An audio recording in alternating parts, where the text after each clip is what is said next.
It is humbly called the most perfect body in Texas competition.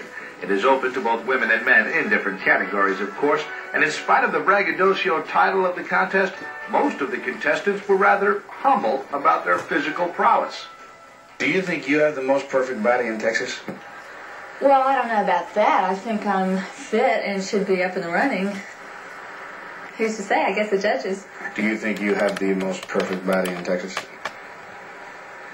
That's all right. I'm working at it. Do you think you have the most perfect body in Texas? I don't, but I think my girlfriend does. Your girlfriend has the most perfect body? She thinks you do. Yes, I do. Do you think you have the most perfect body in Texas, Tammy? I think I could run a close race. Duan, do you have the best body in Texas? Well, I've worked hard enough. I think I have a nice body, yes.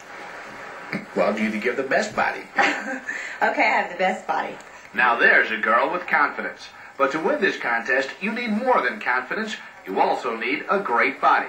The Most Perfect Body Show is the brainchild of Ted Gambordella, a Dallas fitness maven who has some pretty direct ideas about what a perfect body is. I've determined from my vast research what people think is perfect on a woman is at least 10 inches difference between their bust, their waist, and their hips, like a 36, 26, 36.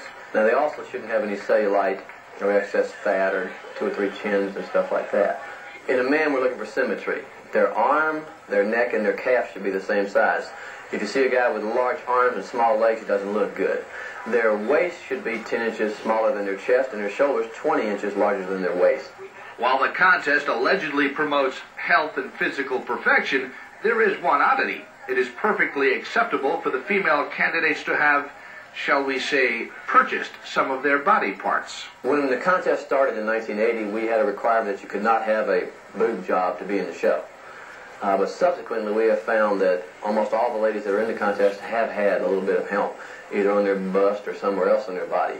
Well, I don't have any qualms about people buying parts. I mean, because if I didn't have all the parts that I really wanted, I probably would have had a little help. And I think that is nothing to be ashamed of. I think it's to help any woman's self-esteem and confidence.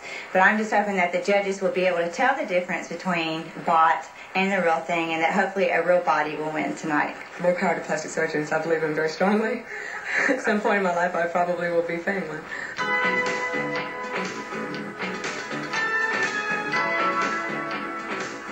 I guess beauty contests, like everything else, have changed over the years, but the one thing I'm sure that stays constant is the marathon primping and preparing before the games begin. After all that preparation, it was time for the contestants to take the floor and strut their stuff. When it was all over, Doug, number 1, won the men's division, and Tammy, number 3, won the women's title. Certainly 2 fine physical specimens who will reign until next year, when newer and no doubt more improved models will come on the scene to vie for the most perfect body in Texas title. I knew there was a drought. That story was brain dry. We'll be back in a moment.